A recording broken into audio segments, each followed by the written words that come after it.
Hi, I'm Suffer Jerome, and I just wanted to pop in for a few minutes today to discuss writers being burned or entertainers being burned on my writers behaving badly. So it's Burned Badly Day, I guess. So, first up, I guess a lot of you may have heard by now that author Brian Keene was burned badly yesterday in a fire. And I don't want to get into details of what exactly happened yet, because it's not for me to say till he's ready to release publicly exactly what he wants to say about the incident. However, he was sent to emergency at at his local hospital, and then they transported him to a burn unit at another hospital, and that's where he's going to be probably for quite some time. He has second and third degree burns on his uh, left arm, face, and head, as far as I understand. I haven't seen him. I don't know how badly. I have no idea what this means. I do know that Brian has been very generous to other people in his life. He supported me on Patreon, and you should support me on Patreon. Haha. But yeah, and he has a Patreon, and he also ran a telemarketing telethon. Just a couple weeks ago, a Scares That Cares telethon. He's done this a few times now, where he spends 24 hours raising money for other people. And that time he had three people he was raising money for, one of them being a little boy who'd been badly burned in a house fire. Now, Brian is a vet. He did serve his country, so I'm hoping the United States government will do what's right and take care of their vet and cover his hospital bills. He doesn't need to be sitting there worrying about hospital bills. I know here in Canada, he wouldn't have to worry about hospital bills. There would be some cost, but probably maybe under $1,000 by depending on how long he has to stay in the hospital and pay for a bed and things like that. But I know in the United States, I have no idea what this might cost him. But I would hope that as someone who served in the Navy for some time, that he has some kind of medical plan. Although it seems like everyone's saying he doesn't have any medical plan at all because he's a freelance writer. So at any rate, please give him a hand, toss him $5. They've raised about $25,000 for him so far. I have no idea how far that's going to go. I do know he's a very doting father, even though he and his wife have been divorced for quite some time.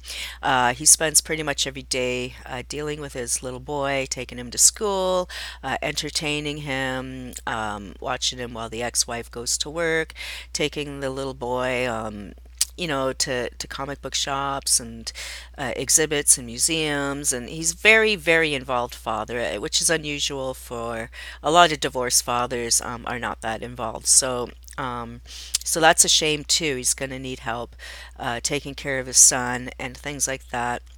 So I think $25,000. I don't know if that's going to help anything.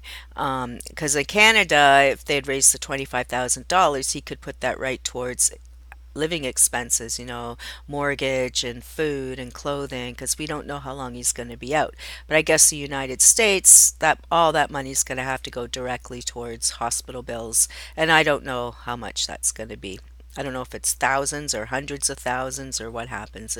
I just know it's totally disgusting how the United States has no health care for its citizens.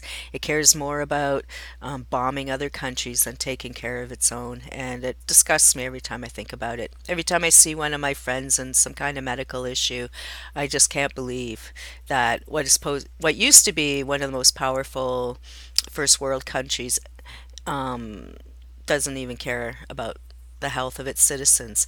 And I've said before, I've said it in blogs, I've said it on panels, that if you don't have your health, you don't have anything.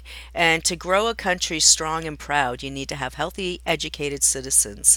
And if you can't even provide basic health care to your citizens, how do you expect to be the strongest, proudest country? You're not. I think it's one of the last countries in the world that doesn't have some kind of health care for its citizens. And I think it's disgusting. And it should have been the first thing. Trump should have finished Obamacare or fixed it or whatever. I have no idea this Obamacare business. It's all bizarre to me. But at any rate, donate to Brian's fund. I'm going to put the link down below. And then the other thing I want to talk about getting burned is Kelly Marie Tran, who played Rose Tico in The Last Jedi. Star Wars again, we're talking about. Um, she's had to leave Instagram the other day because she's bullied right off Instagram. People can't seem to understand the difference between acting and real life. People seem to have difficulty between fantasy and reality. You know, being a disgusting bully to a young lady who played a role in a movie is like, what's wrong with you? You give your head a shake. You need to be put somewhere because that's just disgusting and wrong. Actors are given contracts to play a role and they play the role. And you know what? If you were offered a role in a Star Wars movie, you wouldn't turn it down, no matter how bad you thought the plot would be. So don't be bullying all these, including Mark Hamill. Um, you know, I hated what they did to Luke. I totally, completely hated all of it. Except I didn't mind him being like a surly old man. I didn't mind that at all. But, you know, having him drink titty milk and chucking his saber and dropping dead because he's force Skyped, even though Snoke could make other people force Skype and he didn't drop dead. But, anyways, I had a lot of issues with the movie, but you know, I talk about it because this is how I'm venting my frustration, but I'd never tell one of the actors anything. And if anything, you want a bitch, you go to the creative team, and the creative team is not just Ryan Johnson. It's there's a whole stable of people, I'm sure. I'm sure he didn't just sit there all alone and for this multi-million dollar project. I'm sure there's a team of writers, a team of producers, a team of, you know, the first director, ADs, all this stuff. You know, it takes dozen, like, I do background work on TV shows and there's dozens of people, crew and stuff around. So, you know, it's not just one person spinning in a circle making these decisions. These are team decisions.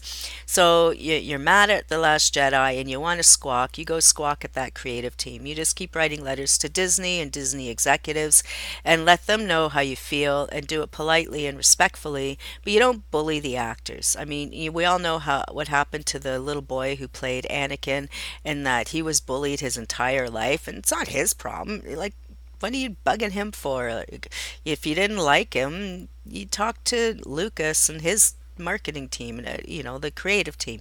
So just stop it. You know, it's really sad that this woman now has to leave Instagram because she's bullied by a bunch of idiots. And it doesn't help though when you have Disney people calling unhappy fans unhappy man babies and racist and stuff, because we're not racist. We're not. It's nothing to do with race or that she's a woman. It had to do with her shitty storyline. um, you know, that I felt so bad for her because she was so happy and bubbly and fun. You know, when we saw her last year and she could finally reveal that she's the new character, and I was excited too. But you know, it's too bad they didn't give her, just like I've said about the other characters, they didn't give her a good role. Her character was fine, but the storyline was bad. So hopefully, we can get some fine tuning going on for the next one. Because, anyways, stop bullying Kelly Marie Tran. Just stop it. It's not right. She has nothing to do with any of this. She just took a job and did it, and she did an excellent job. So just leave her alone and donate to Brian Keene if you can, because he's going to need your help. Write him some fan letters, show him some love. Okay, bye for now.